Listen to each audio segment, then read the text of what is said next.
Hi Ngozi, here is the feedback for the question 5 of the paper 2 mock exam that you've done recently. It's good to see that you've done a plan here, well done. And you started off with a good heading, the benefits of homework. In your first paragraph you've given a definite view of your opinion, stating the benefits of homework cannot be underestimated as it has been a great help in improving students overall. You've gone on to give reasons for that. I like the use of the noun home and the verb work to emphasise the point that it is meant to be done at home and it is work.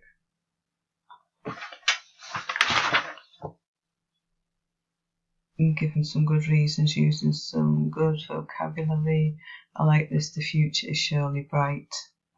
It's a good, and the alliteration here as well. Some emotive language in here where you're talking about those who don't want to work hard. They have low self-esteem, lose their confidence, become discouraged to achieve greatness in life, and could end up beggars, which is a really strong statement to make.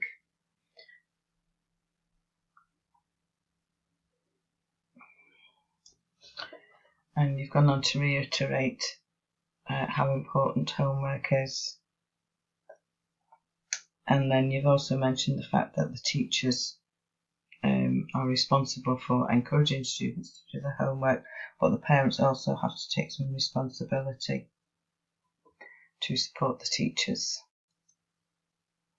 If we look at the mark scheme for the content and organisation of your writing, so if we look at upper level 2, there's some sustained attempt to match register to audience. Well, all through it's very formal and clearly aware of your audience, and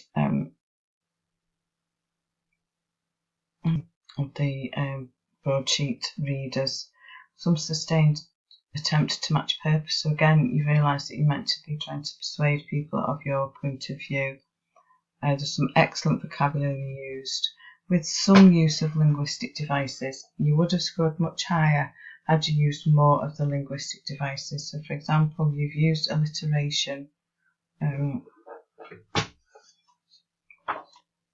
Here we've said academic achievement. You've used a rhetorical question as your heading. There's some emotive language which we've already discussed.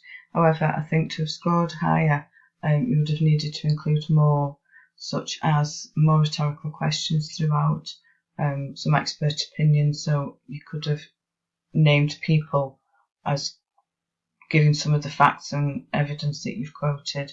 You could have given some statistics or made up a survey of what people have said.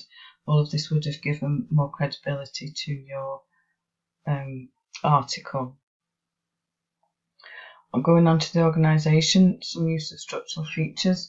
When you have done, you started with a heading and then your introductory paragraph sets out your point of view, and then you've gone on.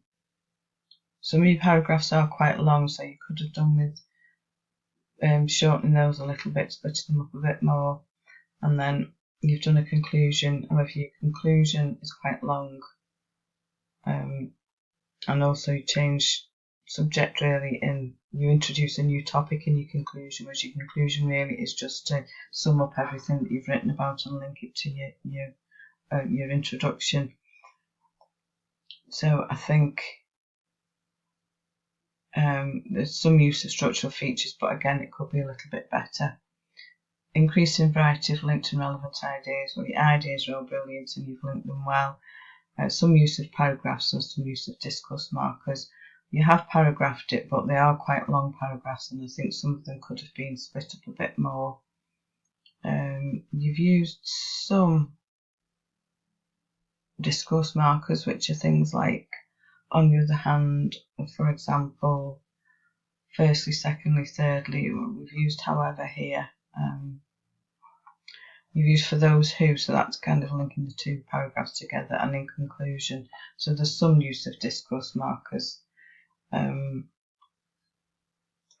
I think overall we've not quite met all of the criteria for the upper level 2, so I think it's 9 out of the possible 24. but it's easily tweaked if you'd have included a few more of the linguistic devices and made your conclusion. I think if you'd have kept all this in and then just done a conclusion at the bottom summarising, it would have made your structure a little bit more effective. Okay, so if we move on to the technical aspect of your writing, and if we start off looking at level 2, sentence demarcation is mostly secure and sometimes accurate. Now, there is one sentence that is very long, and it's this bit here. This whole paragraph is one long sentence. I think you need to have a look at how you can split that up into several sentences, because it's too long. You've done that a few times. You get carried away with writing what you're trying to say, and I think you need to look at rewording it or just changing it slightly to make shorter sentences.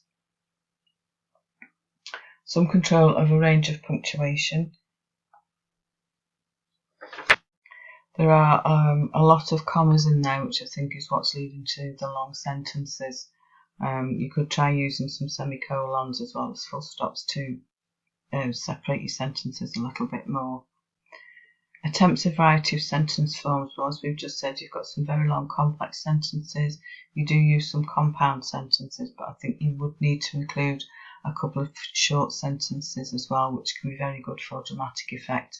And it also shows the examiner that you do know how to use the full range of sentence forms. Some use of standard English with some control of agreement. Your English is all to a good standard. There's no slang creeping in there. There are the odd grammar mistakes. In your opening paragraph, homework has been in practice for, I think we would say, as long as academia has been in existence, rather than academic is in existence. Academic tends to be more of an adjective rather than a noun, and here it needed to be the past tense. The benefit of homework cannot be underestimated, as it has been of great help in improving students overall. Similar example is here. It is hard work studying, but if practiced daily, so it needs to be ISED because it's the verb and needs to end in the D.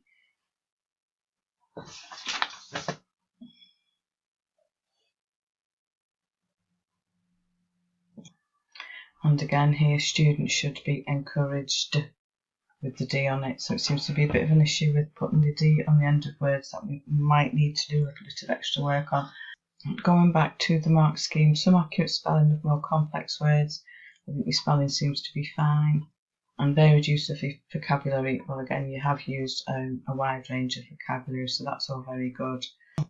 So I think we can give it 8 out of the possible 16 marks for technical accuracy, which gives you an overall score of 17 out of 40 for this question, which at this stage in the course, with 5 months still to go, is a very good score, and we know of things that we can work on to increase your marks. So well done, keep up the good work, keep attending regularly as you are doing, and handing in your homework, and I see no reason why you shouldn't be able to get a good grade in your GCSE English final exams. So well done, Ngozi.